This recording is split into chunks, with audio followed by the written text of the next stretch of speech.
আজকে আমি চলে এসেছি আমাদের স্কুলের সরস্বতী পুজোতে। অনেক দিন পর স্কুলে আসলাম।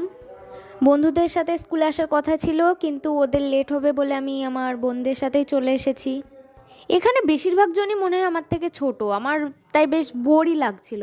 ছেলেপেলে সব নিজেদের মতো ফটো তুলতেই ব্যস্ত।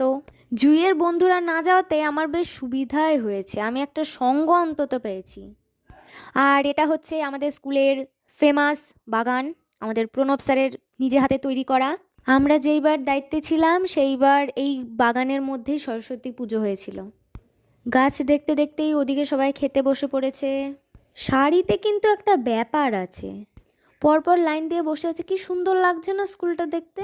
সব ব্যাচেরই ছেলেপেলে দেখতে পেলাম, কিন্তু আমাদের ব্যাচের তো আমি কাউকেই দেখতে পেলাম না। আর আমার বন্ধুগণ তো কখন আসবে তার ঠিক নেই। তাই আমি খেতে বসে পড়লাম। তাদের জন্য অপেক্ষা করতে গেলে আমার আর খাওয়াই হবে না, তাই দুজনেই খেতে বসে পড়লাম। ওরা ভাবছে ওদের ছবি তোলা হচ্ছে, কিন্তু ছবি তোলার থেকে আমার এখন ভিডিও করাটা বেশি ইম্পর্ট্যান্ট। এরই মধ্যে আমি পেয়ে গেছি অনেক ফুল, তাও আবার আমার ড্রেসের কালারের। তো ভিডিওটা এইটুকুই, ভালো লাগলে অবশ্যই লাইক করবেন এবং পাশে থাকবেন।